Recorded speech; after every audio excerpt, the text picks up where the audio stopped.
Hey, man, congratulations. You got your, just got your Grammy nomination for Best Rap Song, Gold Roses. Gold Roses.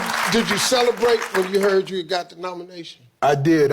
What I did was I got a couple phone calls. I woke up in the morning. You know, I just jump up, got on my phone, and I told everybody I was going to get me a 10-piece lemon pepper wings. I was going to Wingstop. That's all. That's how I treat myself. You know what I'm saying?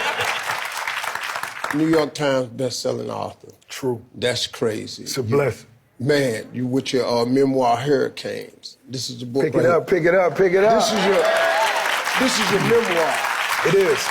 The thing about this, man, in this book, man, you real candid, man. You just real honest, man, about everything about alcohol, drug abuse, man, about your seizures, your health issues from a couple of years ago, man. What would you say was the biggest contributing factor? You know, what I would say the most is it really came from a positive spot. I know that's hard to say, but when you're really chasing success, you really chasing your dream. It's something you've been doing over 20 years. You find yourself up in the studio. Everybody else fell asleep. You still up. Nah, I want to make this. I want to make this great. I want to make this. Pull me a little bit more of that. Come on. Give me a little bit more of this. You know what I'm saying? Let me hit this. All right, I got it. You know, and it really came from a positive spot. And I know that's hard to face sometimes, but that was me just really chasing my dreams. And years and years of that. And when you find yourself waking up, you know, from a seizure or a coma, and your doctor really telling you, when was the last time you slept 5 hours in a row? And I said, I couldn't tell you. But it's hard though, Ross, cause it is. Look, man, I think the average person has to understand that in order to be successful, gotta go hard. It requires such a massive effort. It's not for the faint of heart. Anybody finna hand you this money. I think the average person doesn't know, or I don't know if they're willing to do everything that it really requires to be successful. A lot of times I think that's what separates the successful ones and the ones that don't succeed. A lot of times people that's, you know, become wealthy and successful, they want to make you into a genius when really it's not that. I may not be the brightest, but I outworked everyone that was in the room with me. And that's what it boiled down to a lot of times, a lot of occasions, real talk. Yeah.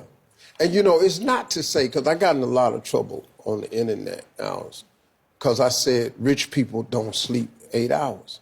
And they go, oh, Steve prefers wealth over health. I don't. I want to be healthy. I want to live a long life, man. I understand exactly where you come from with that statement. I understand because it's a lot of nights you will not have 8 hours of sleep. You just can't. You know, what means the most to you? You accomplishing your dream, and it's not about the money. It's not about the dollar figures. It's accomplishing what you began, what you set out and started. You know, and if this makes the difference, these few hours of this dedication that I have, my doctor still calls me now. See, that's what I'm saying. Where did that come from for you, Rick? Where did you get that drive, that all-out assault on everything? Well, I really believe, you know, growing up in Miami, where I'm from, it's real easy to stay on this side of the tracks, not have nothing. The nicest car you see may be a clean Pontiac, heavy silicone on the tires. You go on this side of the bridge, you'll see a $10, $20 million home. And I never had envy. I never had jealousy. I never had hatred when I seen those homes. But what it did do was inspire me. What it did do was allow me to dream. That's what it most definitely did. And I understood for me and my position that I was standing in, I had to go hard. And that was the way I was going to separate myself. So I put, you know, on the easy day, 17, 18 hours in, easy. Let me tell you something quick. I made $1 million. First time I made $1 million in the 90s. My manager at the time said, hey, man, you know you're a millionaire? And I was hustling so hard, I hadn't even thought about it. I had $1,150,000.